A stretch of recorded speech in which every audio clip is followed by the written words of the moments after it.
बिस्मिल्लाहिर्रहमानिर्रहीम। First year class. आज हमने एक्सरसाइज 6.11 इसका क्वेश्चन नंबर 17 करना है। ये बहुत ही अहम लॉन्ग क्वेश्चन है, इसको आपने ध्यान से देखना है। इसमें 2 नंबर हमने ए बी लेट कर लिए। लिखा हुआ है if the positive geometric mean.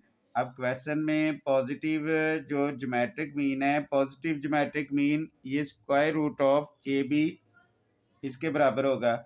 अब पॉजिटिव ज्योमेट्रिक मीन ये दिया हुआ है 4। पहले हम इसका स्केयर ले लेंगे। नेक्स्ट पढ़ते हैं स्क्वायरिंग ऑन बोथ साइड। तो दोनों तरफ हम स्क्वायर लेंगे तो square root of A B ये आ गया इज इक्वल टू 4। तो ये आ जाना है A B is equal to 16। और उसके बाद लिखा हुआ है एंड हार्मोनिक मीन। और हार्मोनिक मीन का फार्मूला होता है 2ab over a plus B. Harmonic mean ये दिया हुआ है 16 ओवर 5। अब इधर हम इसकी वैल्यू दर्ज कर लेते हैं। इधर हम लिख लेंगे पुटिंग ए बी की वैल्यू आई है 16, तो हमने ए बी की जगह 16 दर्ज कर देना है। ये आ जाएगा 2, ये आ गया 16 over A plus B is equal to 16 over 5। तो इस तरीके से हम क्रॉस मल्टीप्लाई कर देंगे। 16 ये आ जाएगा ए प्लस बी, फिर आ जाएगा 2 मल्टीप्लाई 16 मल्टीप्लाई 5। अब 16 मल्टीप्लाई हो रहा है, जब इधर आएगा तो ये डिवाइड हो जाएगा। तो इसको हम लिख लेंगे A plus B is equal to ये आ जाना है 2 मल्टीप्लाई 16 मल्टीप्लाई 5 ओवर 16। तो इससे ये कट जाना है A plus B is equal to 2 को 5 से मल्टीप्लाई करेंगे 10 आ जाएगा। अब यहाँ से ए की वैल्यू दर्ज फाइंड आउट कर लेते हैं। 10 प्लस बी है, इधर आकर माइनस बी हो जाएगा। इसको हम क्वेश्चन नंबर 1 का नाम देंगे।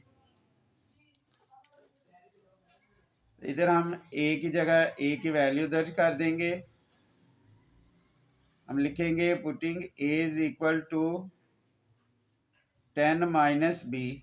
ए की जगह हमने 10 माइनस बी ये दर्ज कर देना है into B is equal to 16। तो ये आ जाएगा 10 B minus B square minus 16 is equal to 0। फिर आ जाना है minus B square plus 10 B minus 16 is equal to 0। शुरू में माइनस है, हम माइनस से मल्टीप्लाई कर देंगे। B square minus 10 B minus और माइनस प्लस ये आ जाएगा 16 is equal to 0 B square. अब इसकी फैक्टराइजेशन कर देंगे, ये आ जाएगा बी स्क्वायर और फिर ये आ जाना है माइनस 8b, फिर आएगा minus 2b plus 16 is equal to 0। b हम कॉमन ले लेंगे तो ये आएगा b माइनस 8। यहाँ से माइनस 2 कॉमन आ गया, b minus 8 is equal to 0। फिर से b माइनस 8 हम कॉमन ले लेंगे और फिर आ जाएगा b minus 2 is equal to 0। तो अब हम ये दोनों देखें मल्टीप्लाई हो रहे हैं, 0 के बराबर है। हम इसको बारी बारी हम 0 के बराबर रखकर b की वैल्यू निकाल लेंगे। b is equal to minus 8, इधर आकर plus 8, b minus 2 is equal to 0। This implies that b is equal to 2। अब b की हमारे पास दो वैल्यूज आ गई। ये दोनों वैल्यूज हम इक्वेशन नंबर 1 में दर्ज करेंगे ताकि हमारे पास इसके साथ a की वैल्यू भी आ जाए। b is equal to 8 in equation number 1। तो ये आ गया a is equal to 10 minus b की जगह 8 आएगा। 10 में से 8 माइनस करेंगे 2 और ये पहला सेट बन गया 2 8। ये पहला नंबर का सेट बन गया। अब उसके बाद हम b की दूसरी वैल्यू दर्ज करेंगे। b is equal to 2 in equation number 1, तो ये आ जाएगा a is equal to 10 minus b की जगह 2, 10 में से 2 गया 8, तो नेक्स्ट पेयर बन गया 8 और 2। इधर हम लिख लेंगे 2 8 and 8 2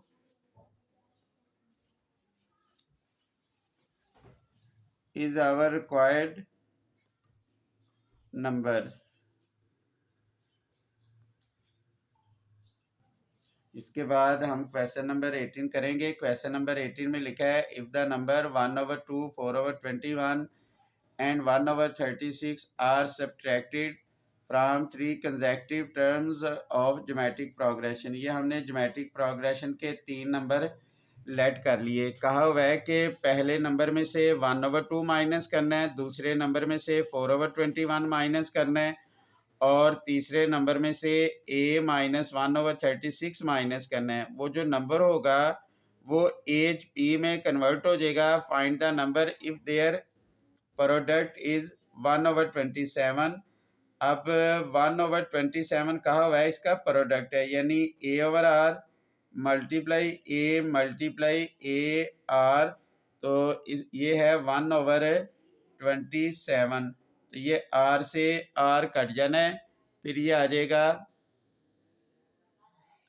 a की 3 इज इक्वल टू 1/27। तो इसको अगर हम सॉल्व करेंगे तो ये आ जाएगा a की 3 1/3, ये इसका हम क्यूब लिख लेंगे, पावर सेम है, बेस इक्वल हो जाएंगे, तो इसका मतलब है a की वैल्यू आ जाएगी 1/3। तो ये हमारे पास a की वैल्यू आ गई। अब हम क्या करेंगे, ये जो a की वैल्यू 1/3 है वो इस टर्म में दर्ज कर लेंगे, यानी ये जो टर्म हम लिख लेते हैं a/r माइनस 1/2, फिर a माइनस 4/21 और फिर है a माइनस 1/36।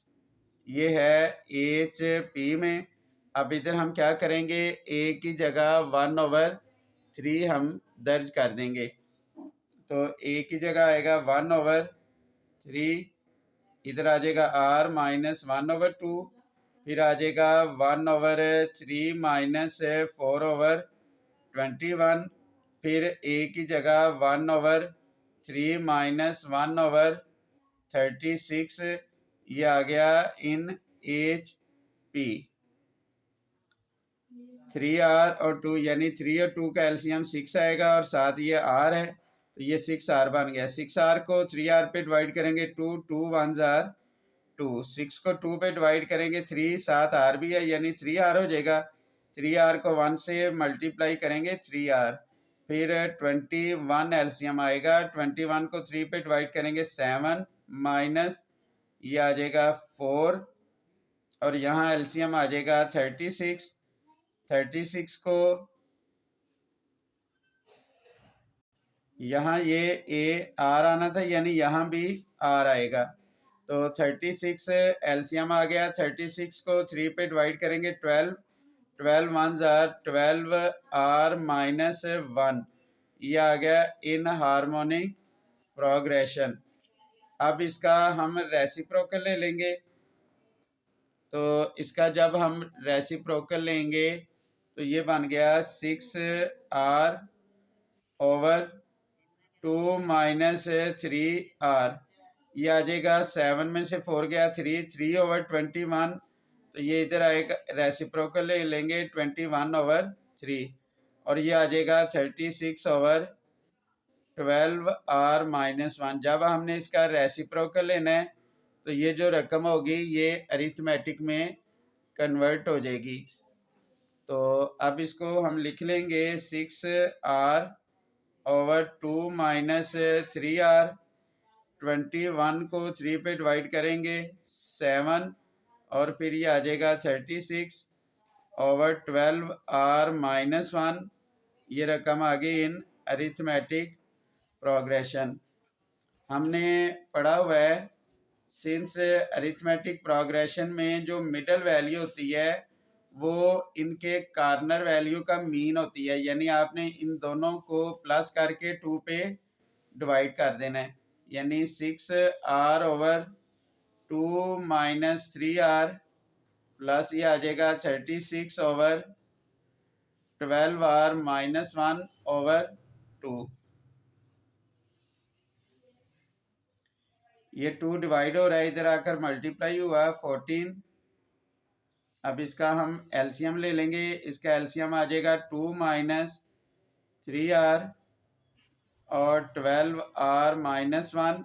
इस रकम को इस पे डिवाइड करेंगे, इससे ये कट जाएगा 6r इंटू ये आ जाएगा 12r - 1, फिर प्लस इससे ये कट जाना है और 36 ये मल्टीप्लाई होगा 2 - 3r से, ये आ जाना है 11। अब इसको मल्टीप्लाई कर दें तो ये मल्टीप्लाई करने से ये आंसर आ गया। अब 2 को इससे मल्टीप्लाई करेंगे, फिर -3r को इससे मल्टीप्लाई करेंगे तो ये इसको मल्टीप्लाई करने से ये आ गया, यहाँ 108 आना था। अब ये रकम डिवाइड हो रही है, इधर आकर मल्टीप्लाई होगी और इक्वेशन को हम स्टैंडर्ड फॉर्म में लिख लेंगे। अब देखें ये 2 डिवाइड हो रहा था, इधर आकर मल्टीप्लाई हुआ तो यहाँ 14 आना है, 11 नहीं आना है, यहाँ आपने 14 कर लेना है। अब ये रकम इधर कुछ नहीं लिखा हुआ 1, तो 1 इससे मल्टीप्लाई हो जाएगा, 14 इससे मल्टीप्लाई हो जाएगा।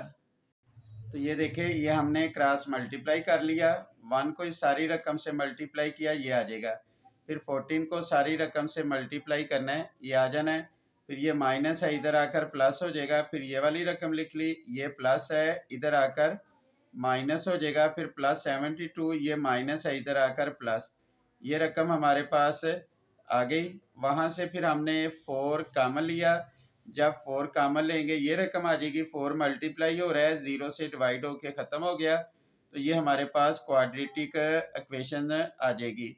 फिर उसके बाद हम इसकी फैक्टराइजेशन करेंगे तो हमारे पास -75 - 48 ये इसके पेयर बन जाएंगे। तो अब उसके बाद हमने यहाँ से 3r कॉमन ले लेना है, फिर हमारे पास बचेगा 48r - 25, फिर -1 कॉमन आ गया, ये रकम आ गई 48r - 25, फिर हमने कॉमन ले लिया 3r - 1। इस रकम को 0 के बराबर रखेंगे, यहाँ से हमारे पास r की वैल्यू 25/48 आ गई। इस रकम को जब हमने 0 के बराबर रखा तो यहाँ से हमारे पास r की वैल्यू जो है ये 1/3 आ गई। अब ये जो नंबर हमने फर्ज किया हुआ था a/r, a और ar, ये वाले नंबर हमने लेट किए हुए थे। अब इसमें हम वैल्यू दर्ज कर देंगे। पहले a की वैल्यू 1/3 हमने पहले निकाली हुई है, इसका जो r की पहली वैल्यू 25/48 ये हमने r की जगह दर्ज कर दी। ये 1/3 ये रकम जब ऊपर जाएगी उलट जाएगी, यहाँ से हमारे पास ये 16/25 ये 1/3, तो 25 को 1 से मल्टीप्लाई करेंगे 25, 48 × 3 144 आ जाएगा। फिर दूसरा सेट ये वाला बन जाएगा। यहाँ से देखें कि आपने a की जगह भी 1/3 और r की जगह भी 1/3 ये हमने दर्ज कर देना है। 1/3 1/3, फिर 1/3 a की जगह 1/3 और r की जगह भी 1/3, तो ये 1/3 और 1/9 ये दूसरा सेट आ गया। तो हम लिख देंगे 10 रिक्वायर्ड नंबर, ये वाला पहला सेट आ गया और ये हमारे पास दूसरा सेट आ गया, ये रिक्वायर्ड नंबर आ गए। इसको आपने अच्छी तरह देख लेना है, इसमें कोई प्रॉब्लम हो तो आपने लाजमी पूछना है।